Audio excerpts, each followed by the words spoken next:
City are still alive here. Balotelli, Aguero! Special beyond special. Best player in the Premier League. Captain Marvel. Drogba! Rooney! Oh, wonderful! That is one Derby Diamond. Ladies and gentlemen, it's match day. What's going on, guys? Welcome back to Clash of Clubs, episode 26. Hopefully a shorter one, as Mila and Grant reviewed the Manchester City versus Chelsea game, so that kind of gets rid of the Chelsea segment of the show. In this one, we'll kind of break down the rest of match week 23, which had United picking up their second straight win. Wow. Picking up another 3 points, which is an important testament to maybe some hopeful thought process. Then we'll talk about Bournemouth and their smackdown of Forest. They continue to have really, really good form. And then the question that we've all been wondering, is the title race officially down to 2, with Liverpool picking up points again and Arsenal actually getting a result after going down a man? And then finally, to wrap up the episode, we will talk a little City versus Arsenal, since that is the biggest game of the weekend. Let's start with United, because it's, I think, the lowest totem pole item, because at this point we kind of... a little lower, but... Yeah, that's a good point. I've decided I'm going to change the way that I talk about United from now on. I'm just going to do 3 takeaways, and then we can go into a discussion from there, so that I'm not rambling on about some randomness, right? So my first takeaway for United was youthful impact. Mainu at the 10 looked really good in his appearance off the bench. That might need to be his spot moving forward, as United don't really have any current players that can fit that mold. But the link up between him and Ahmed looked good, and I think it naturally slots Bruno kind of into a position where he can use his legs and be a little more progressive from the midfield.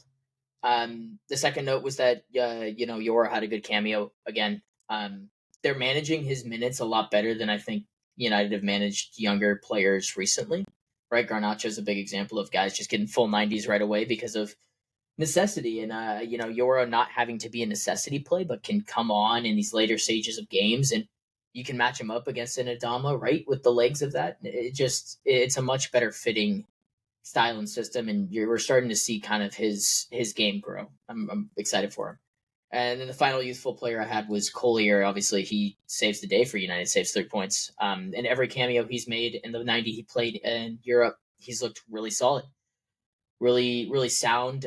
There's a beauty and simplicity when it comes to some of these players, and he's one of those players. Doesn't do anything crazy.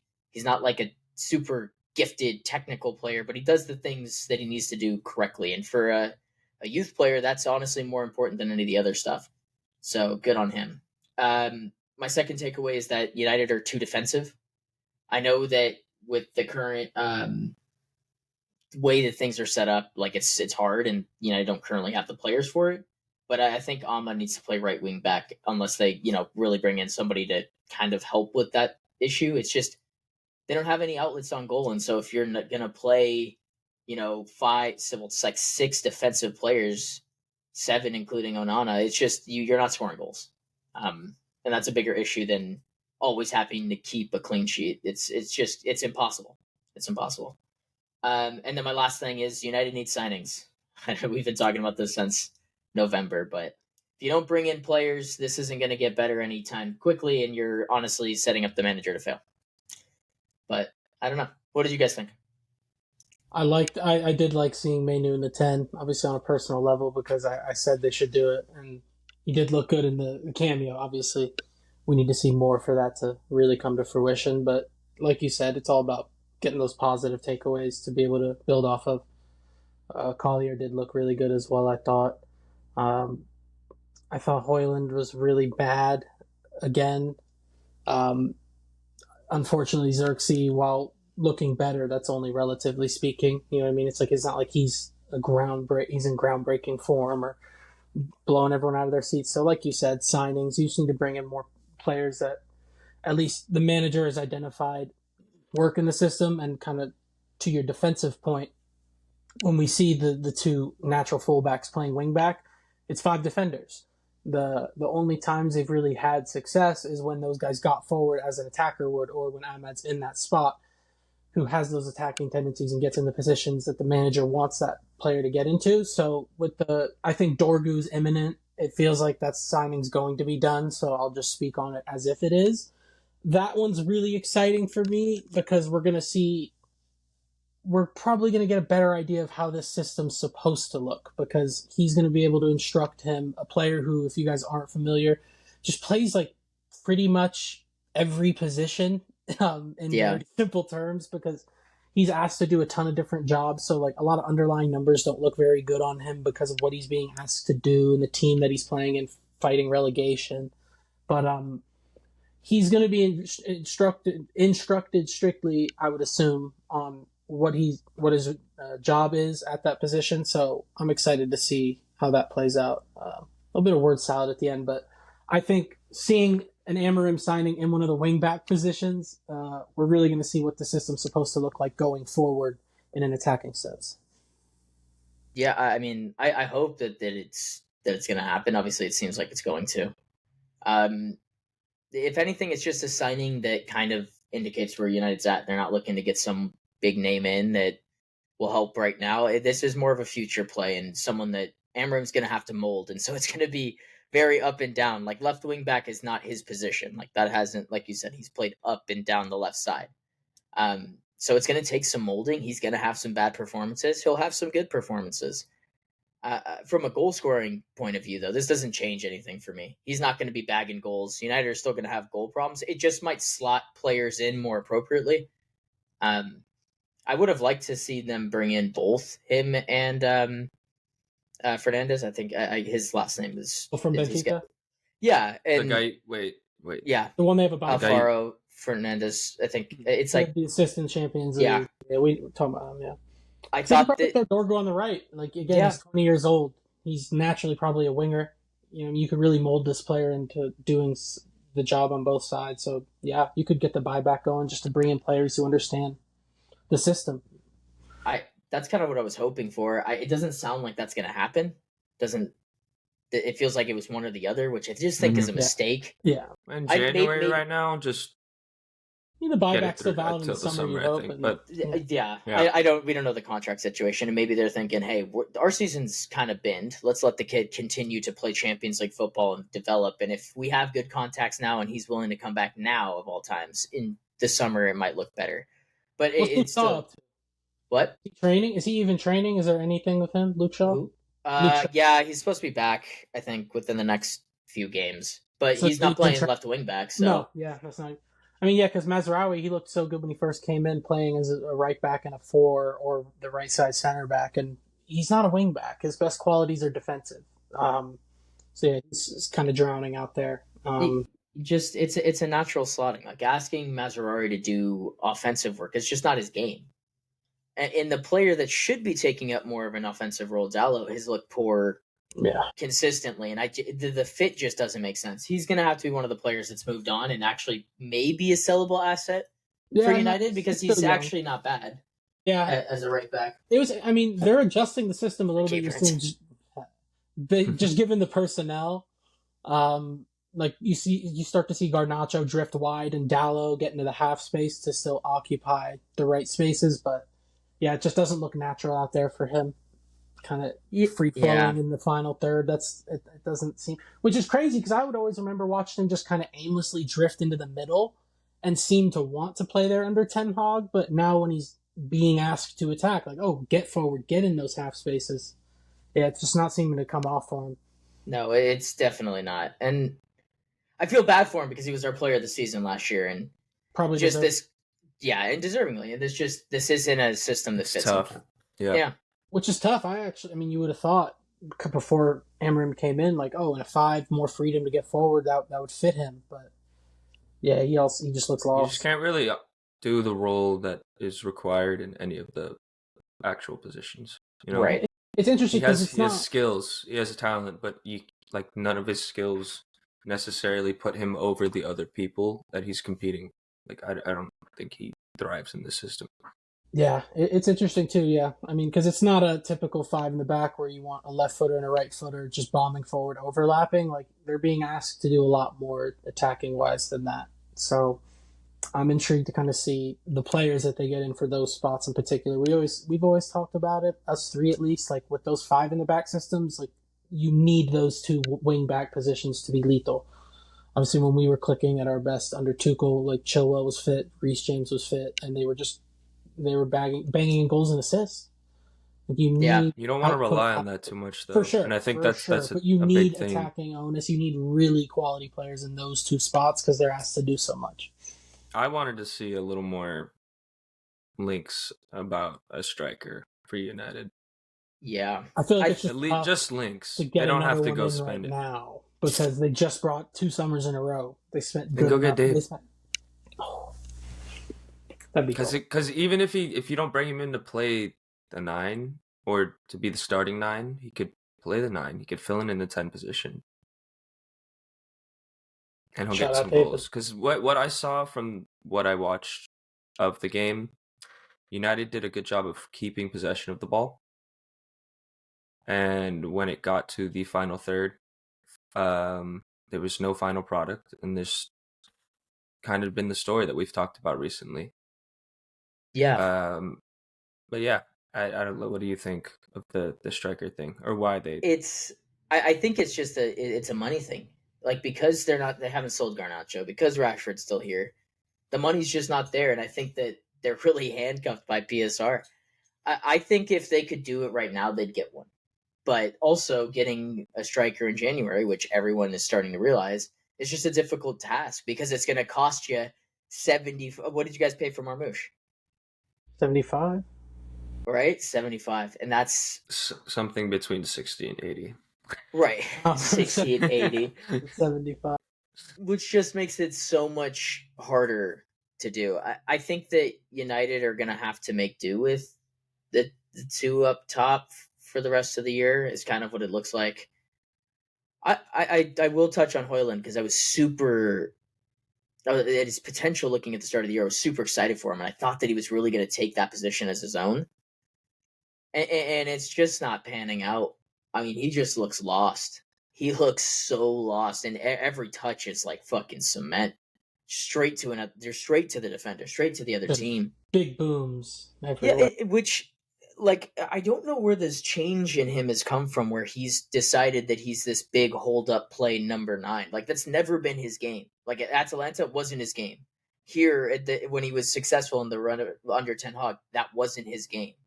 And now he's just decided, I'm going to start doing that. And I can't imagine that's what Amorim is telling him, because that's not an Amorim striker. Gyökeres doesn't do that. They bomb channels. That's what Højlund is good at, is bombing through the channels.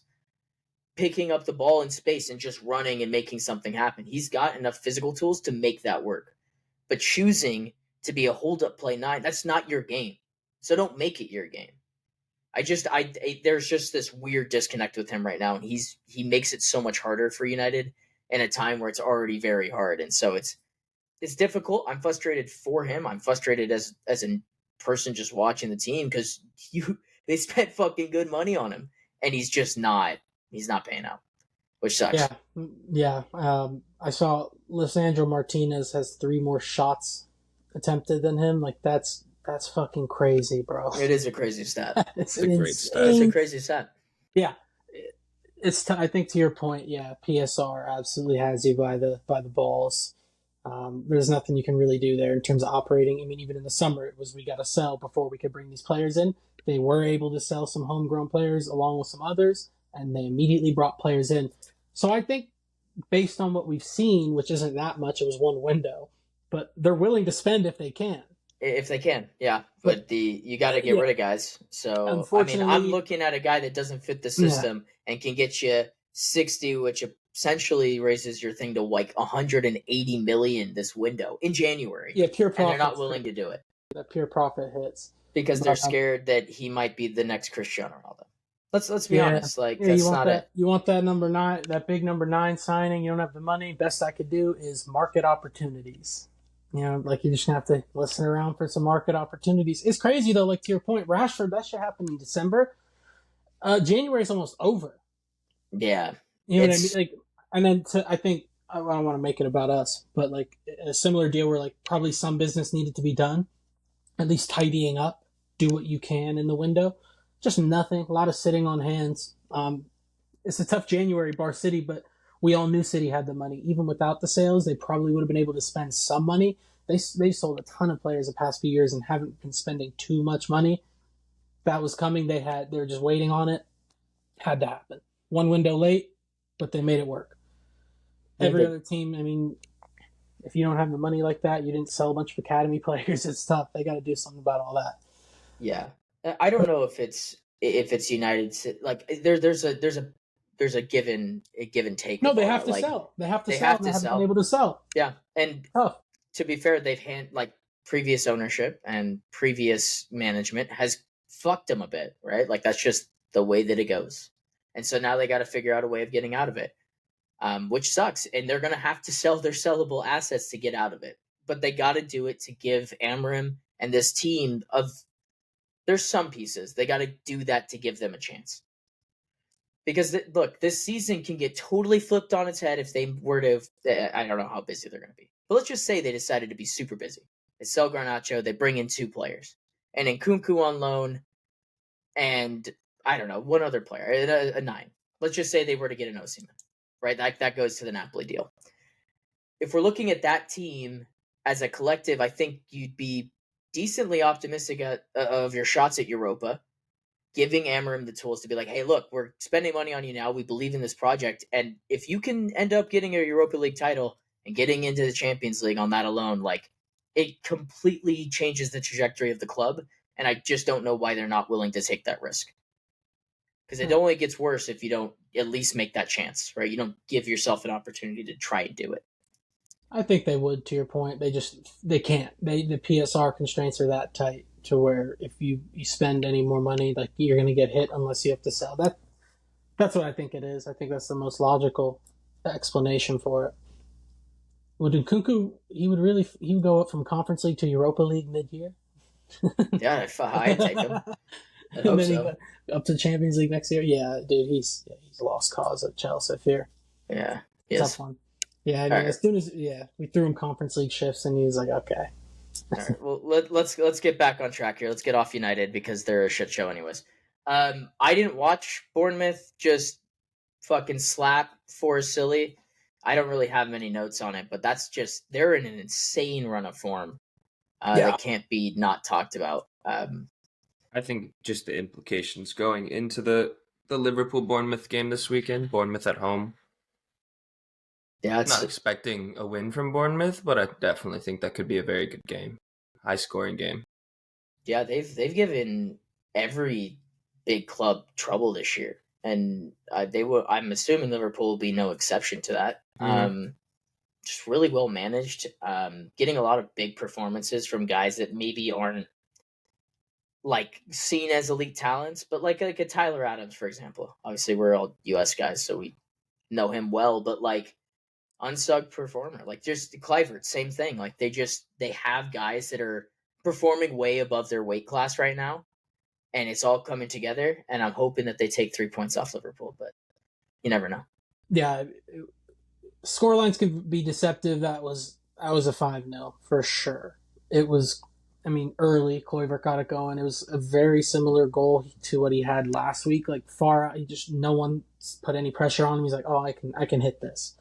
And even with the amount of injuries that they have too, Bournemouth, obviously losing both of their number 9s, but I mean they're probably up to double digits. I'm just looking at it right now.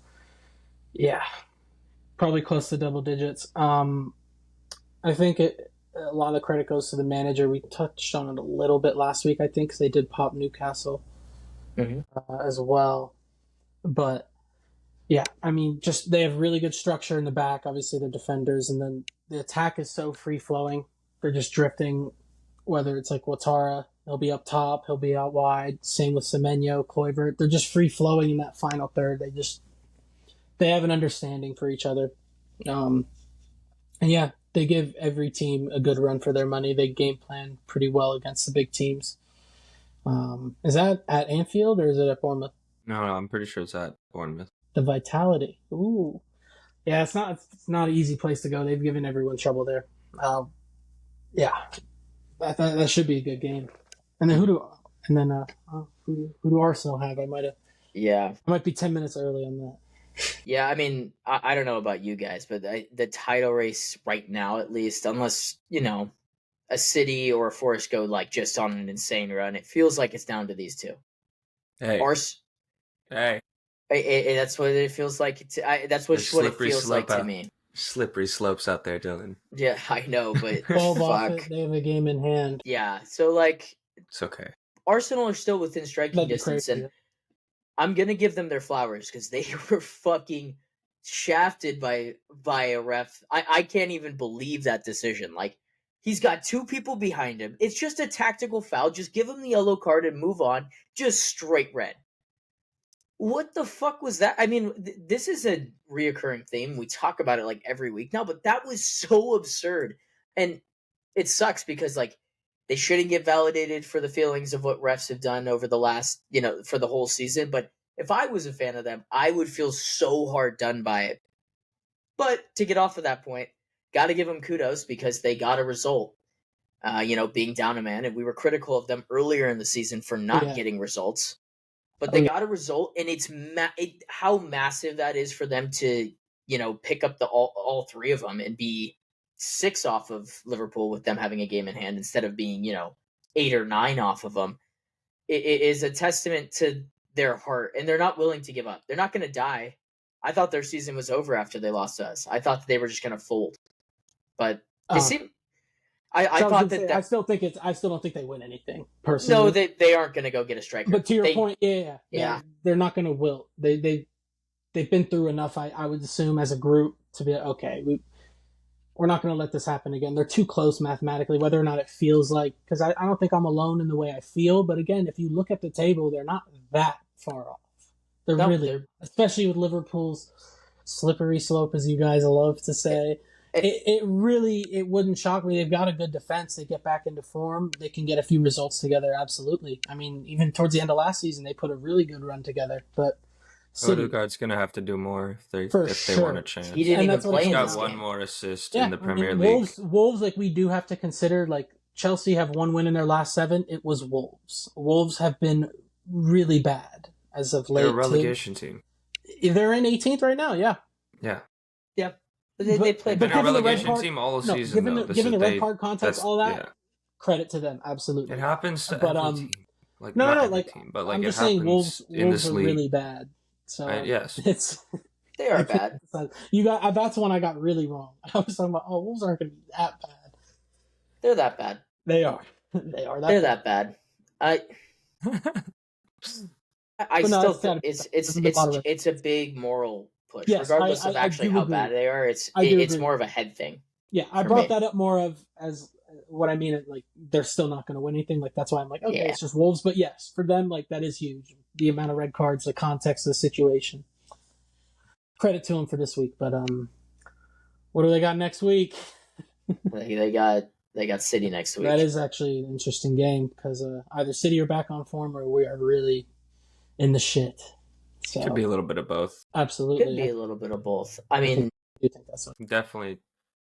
Are we transitioning to that? Yeah, I don't really have much more other than both of those teams picked up points, and now they're Arsenal are keeping somewhat of pace. Liverpool continue to keep pace, but they both have true tests for the rest of this. They're both very, very easy, capable of dropping points this week. Yeah. Let's just transition into the City and Arsenal preview. Blue Army. This is such a massive game from a 6-point swing because if City win this and pick up 3 points and continue their form, then what? They're 3 points off of second place Arsenal, which is crazy. That is so crazy that City were fucking terrible, dude. They've won 1 out of 13. We had the worst stretch of form in so long. They were in the relegation table in the form table. They were fucking atrocious. And this is why I'm like, there's no. If we come back and win it, then I don't want to hear anything ever again from these teams. Was sacrificed it's silent. For the future of Manchester City. But, he really did. I feel bad for him on a personal level. He's going through a divorce and everything, but he put pen to paper with the club. He really put the club before his personal life. I mean, I'm sure he would have gotten a statue regardless, but he's 100% getting one now. We're going to name the training facility after him. Pep Guardiola Stadium. I mean, Holland, I don't think Holland signs a 9.5-year deal in January if Pep doesn't sign a long-term deal. Yeah. I think a lot of things change, at least the way I thought about City in the near future is like, okay, Pep inevitably leaves. Yes, I think he's put enough of an infrastructure at the club to keep them successful, keep them at the top in Europe, but they wouldn't win the league every year, right?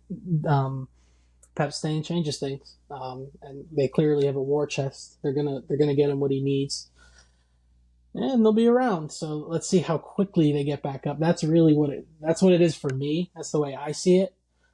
Is how quickly do they get back to where they were? Because Pep's the man who always changes everything. He always finds the solution. I think we're starting to see the solution. We didn't talk about it as much in the review. We needed more time to. We didn't. I don't know if you were going to talk about it at all, but the overlapping or the fullbacks. I mean, it's always been the fullbacks. We played a 2-3 basically. Yeah, and all the midfield pretty much just sitting back on the ball. And Chelsea, they had a high line, and they didn't put pressure on the midfield. Most of the midfield, they weren't looking to get forward. They were just sitting back behind, shielding the center backs. And then you have Vardiol and Nunez just timing runs out wide, out to in. And then you have out. Marmoush made tons of runs in behind that got ignored. We had options. He's going to have to get used to that. Holland does it all the time. But to have another player on that wavelength, just almost like a shark smelling blood in the water, an adjustment to the system. Again, now you're starting to see him willingly just having overlapping fullbacks. It changes things, and I think City can really. It obviously helps the midfield too. That midfield's looked absolutely rinsed all year, and then they dominated a 300 million pound midfield or whatever you want to call it. They might be back on track quicker than we thought. I could be jumping the gun, but food for thought going into I think the in game. that sense, it's just consistency. Can they do it again? But if Bernardo is going to have the captain's armband one, have that responsibility and act like a leader, then I think he did against us. Totally can lead that midfield one, lead the new players, and just get us in a cohesive direction, I think. Then again, though, that's a lot of relying on Kova and Gundo there with him. So he's going to have to cut up a lot of, or just take up a lot of that pressure that they're receiving in the midfield. But like you were saying, that 2-3 basically takes the pressure off of Kova and Gundo. Bernardo was there. He also took the pressure off Kusanov after the head loss. He was coming to get the ball, build up from the back. He was facilitating basically from the back and then giving it to the forward five and going, you go do what you do. Yeah, and so, I think also because they had Foden lined up as right wing, Marmoush left wing. I didn't think it would be overlapping fullbacks like that. They both got to just play in those half spaces, they were dual interchange. Yeah, it looked really smooth tactically. And I think, obviously, we all saw the game. It gave us tons of trouble. But you just saw how dangerous it was. They had so many chances. The reason, I was never comfortable in that game, obviously we fluke a goal early. But I think within, a minute or two after, Marmoush is in behind and really nearly scored. They looked dangerous throughout. It wasn't we're up, we're comfortable. No. They looked very dangerous 1 through 90.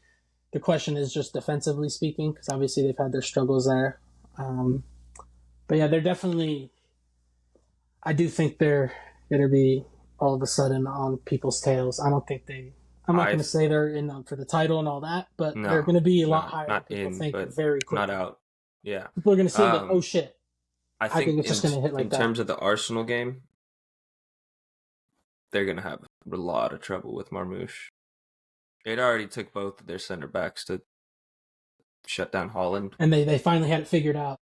They figured it out. And then you add another. Now what's going to happen? You have a guy that's going to be running off Holland. Another option that's when they're too busy worrying about Holland, he's going to be making that run that normally this season we weren't making that run. Just someone another option. Now Gavardio and Nunez have that freedom, yeah. That's I guess that works.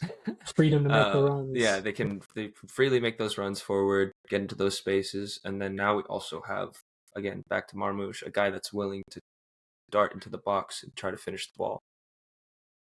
I think it helps Foden too, because now you have two guys Exactly. who are going to run in behind. Foden doesn't That have to opens run in up- behind as much No, now, and he he doesn't can have to drop run in behind behind at all. him He's and gonna eat up that Haaland and space. Marmoush, and it All the helps space a that lot. those guys leave in behind, Foden will be able to step into, no problem. That's all he wants to do now.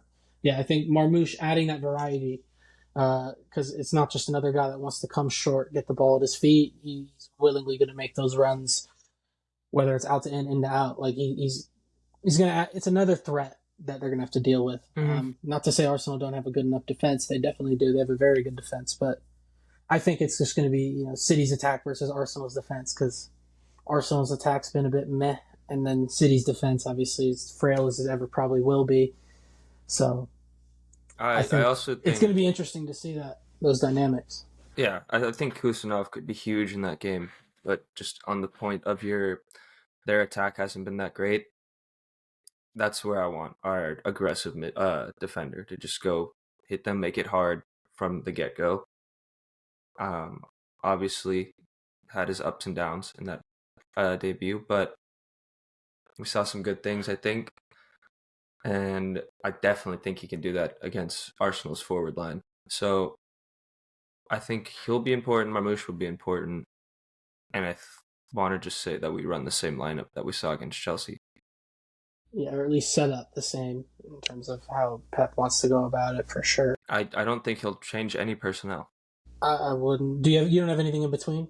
Or no, you have a huge Yeah. game in We between. have Bruges in between, but that's Yeah. the thing. Huge De Bruyne game. is definitely going to play in that. Yeah, He's yeah. going to play a full 90 probably, or close to it. Or whatever you need. You're going to have Whatever you need Stones to do. play in that full 90. Marmoush, surely.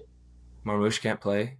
All right, he's not registered yet. So that's No, the thing. That's going to have young guys, older right? guys on tired legs for the Arsenal game. So I guess in that sense we might. It depends what Pep's thinking for this Bruges game. If we're going to try to win it, then we're probably going to play the older Of course guys. you're trying to win it. If you don't, you're out. Then are we going to play some that's where I You got to don't win think that we can game. run though. the same. You have I know. to win that game. I know. Yeah. So that means If you're out of the Champions League, if you don't, that'd be you can't. I just think we're gonna run the same lineup though next weekend, and they're gonna be on tired legs. So that's the only thing that scares me a bit. So Arsenal can rest. Yeah, that's. I've been waiting to bring up this point because I think it's super important to the grand scheme of things. Like, all of your guys are going to have to play full 90s for the third straight game in high leverage games. Yeah. Right? Like, Akanji's got to play another full 90. Haaland's playing another full 90. Foden is playing another full 90. Silva is playing another full 90. Kovacic, like Gunda, like those are guys that should not be, like the midfields, especially for me, should not be playing full 90s. And we're going to see, I'm assuming Odegaard doesn't play midweek as well, but he's going to have a full week of rest. Right? Like there's just a certain level of like, how many games in a row am I expecting City to get up for? Right? Like, cause it's a tough stretch of games and it's going to continue to get tough. And this will just kind of go to the point of like, how good are these new signings going to be right away? I just think that there might be tired legs and going up against an Arsenal team that if they can get one goal, they're going to sit back. So that's really where this game changes. If Arsenal get the lead first for me, they could potentially squeak out a 1-0, right? And just set up shop. We're going to make City break us down, try to figure it out. We'll hit them on the counter if we can. I'm less concerned about a tactical battle here, but just who gets the first goal. Because I think that changes the complexity of the game. Because I think Arsenal have to play for a win. City obviously are going to play for a win. It's at home for Arsenal, so they'll have the crowd behind them. They just had a refereeing decision go against them, so they'll probably have that with them. This is going to be a really interesting tactical battle that might lead to just like a 0-0. I don't know why I feel that way. It's kind of like where my head's living. Usually has sucked the past few times due to a certain manager being sure to secure a point. Come on, good result, Arsenal. This game now for Mila, you got to recreate that if you get a 0-0. He's just like, yeah, come on. Well done, City. Never gonna cheer for a 0-0. Oh God, that was in all terrible. seriousness, this game has been a bit of a stinker the past few times, and genuinely because it's been pragmatic. But yeah, I'd like to think this one's a bit more open. I think Marmoush changes that completely. Absolutely. This game has been a dud because we're not really. Hold on. She wants out. She wants out. Foden's also been in very good form. He has been. Yeah. Okay. Back to what I was saying. Marmouche. He makes us more dynamic, and we just have more options going forward. He allows us to play in the system that allows Nunes and Gvardiol to be options going forward. So we went from having Haaland and Foden and KDB, who's old, still great but old.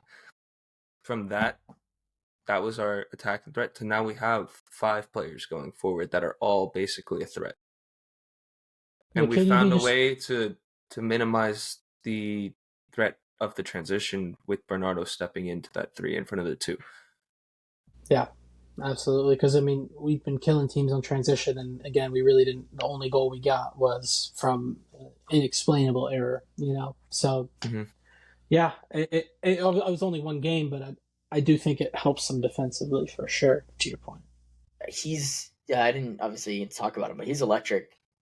He's got a certain swag to him. I was thoroughly and impressed he's with gonna want his a first performance. goal. Sorry, keep going. No, you're right. No, he's gonna want that first goal. He already got it.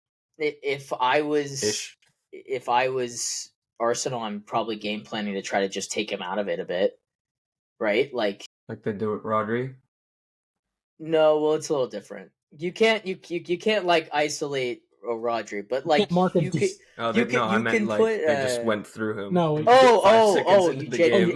might. That's what I thought he meant. They might. It might be some dark art stuff. No, I meant tactically, like try to isolate him out of the game and mark him out of the game by putting 3 center defensive mids and 4 center backs on him. Oh, yeah, of course.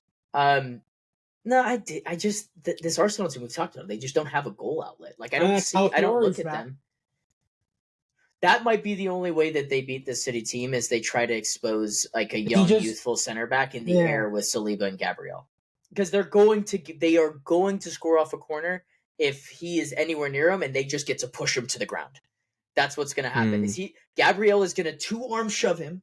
He's going to get up and score. The crowd's going to go crazy, and it won't go to VAR. Oh yeah, bro! Last game got crazy. I forgot how heated that. That was literally the last game. I forgot. That's what's it's. Yeah, this is gonna be. No, I'll be tuned in now. Yeah. It's gonna be a hopefully a good match. I just don't see it. No, I just for don't sure. see. I don't. Yeah. So hopefully it doesn't suck. Is that Saturday or is it Sunday? Sunday. Oh, nice. Get in. Oh, God damn it.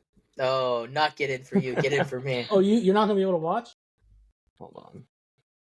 Well, guys, reschedule the game. Well, let's do predictions and then let's do a combined 11 and get out of this episode before an hour hits. Yeah. Yeah. Let's do it. I think we can do it. I'll go first this time since I got the last game right. You guys don't know ball. I know ball. 3-1, baby. I didn't get the goal scorers right. I think this ends. 2-1 City. I don't feel confident about it, but I'm gonna go 2-1 City. I think Marmouche gets his debut. I'll go 2-0, and it'll be the first one will be like in between the 20th and 25th minute, and then they're gonna be comfortable for the rest of the half, but not get the second. Be bright in the second half. And then not get the goal about 60th to 85th. Arsenal put the pressure on, and then City get the second right at the end. Real specific. Yeah, I like it. Marmouche and Hollars. Marmouche and Hollars is the goal scorers. Hollars. I kind of like. I also think there's the 2 goal scorers. Marmouche first, Haaland second. Off of a corner. 3-0 away from home. Bold. Away from home. That would be content. And I think Gvardiol gets another.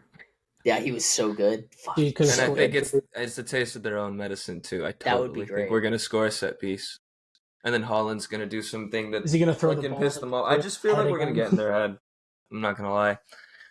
Yeah, just start shit talking early. Get him going. Haaland's set the tone. He's feeling himself right now. He's got no I know problem for a talking fact shit. He's gonna be in their ear. So yeah.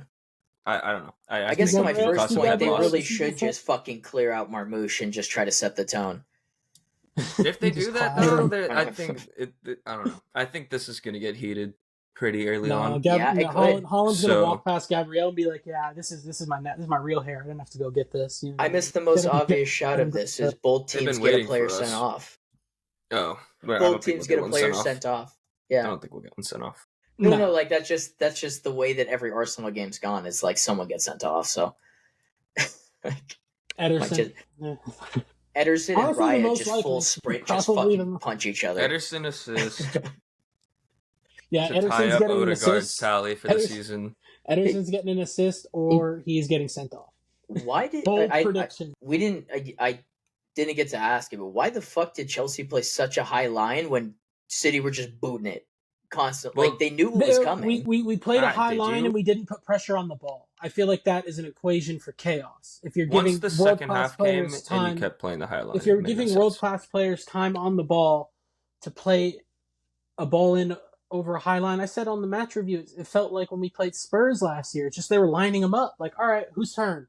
and then Nunez, just your bumped turn. it. Vardiol, your turn. Marmouche, your turn. Holland, everyone was taking turns, bro. It was a disgrace.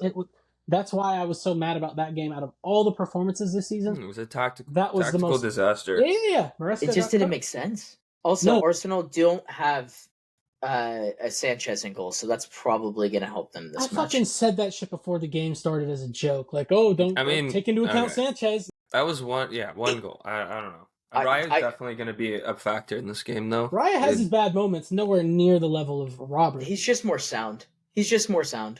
Like, he doesn't make as many just boneheaded mistakes. Our press is nicer He does now. like every We'll see. 10 games. I'm hoping So, we could just once catch in a him blue off. moon, he'll make a really bad mistake or just have a really bad game. I think Luton last year, he was horrific.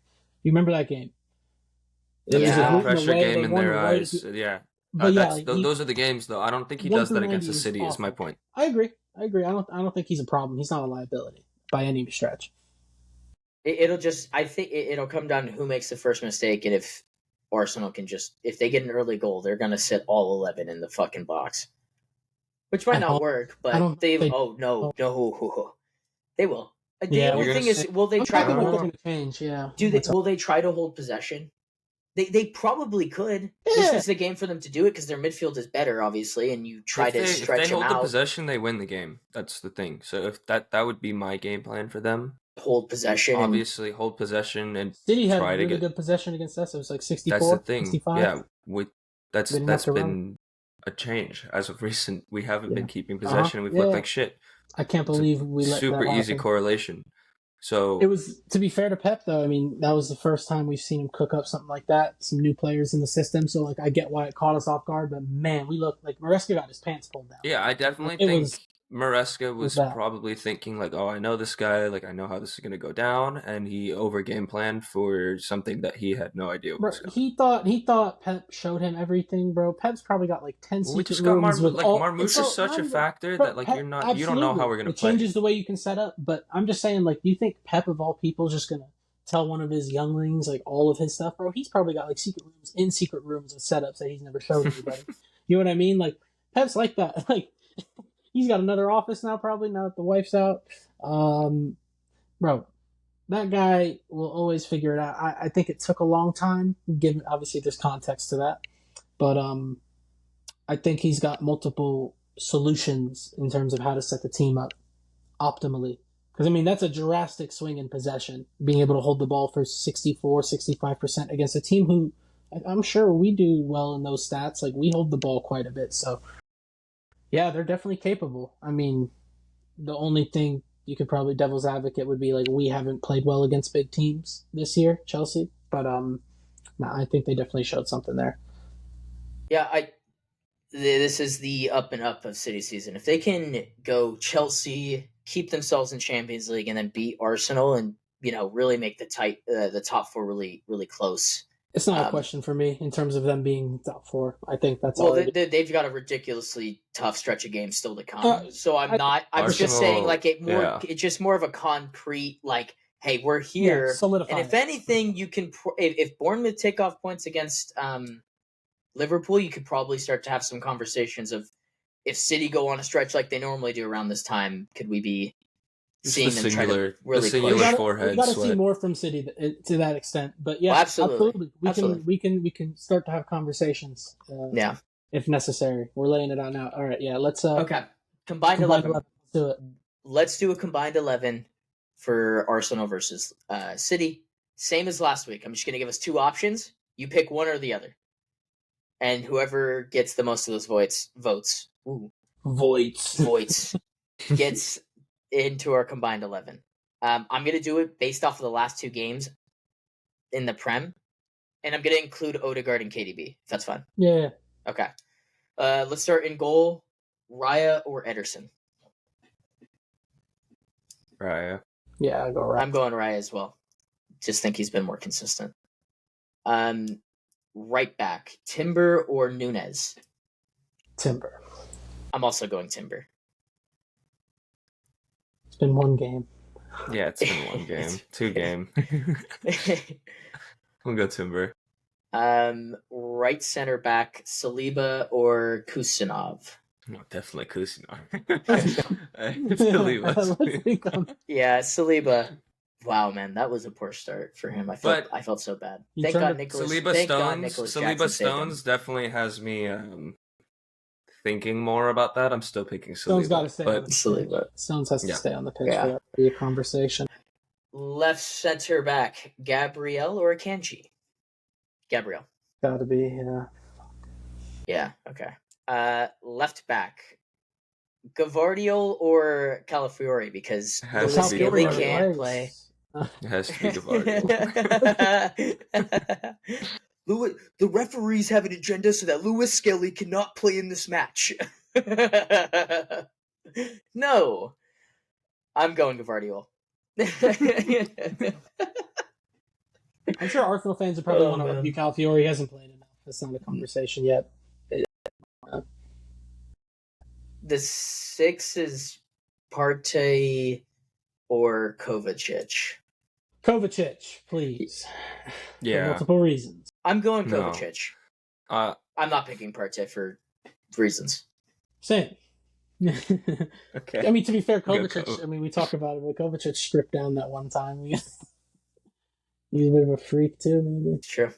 The 8, Rice or Bernardo Silva? Mm. I mean, Rice, after for the that corner last game, I'm deliveries, taking Bernardo. For the corner deliveries genuinely add so much value for them because they don't have it when Saka's not there. So to have the same delivery from one side, plus I'll be like he's definitely been better.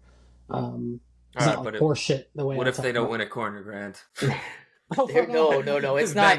It's not. They're not going to win a corner. They will win a corner. Well, that's because Martinelli. I mean, Martinelli's not really like that. So like he'll just get close enough to the touchline, but whack off his whack. Yeah, that shit's crazy. I'll go Rice. So. I'm also going to go Rice just because of the whole season in comparison to Bernardo. Yeah. Bernardo's had some shockers. In the 10, Odegaard or KDB? KDB, no question. Yeah, form included.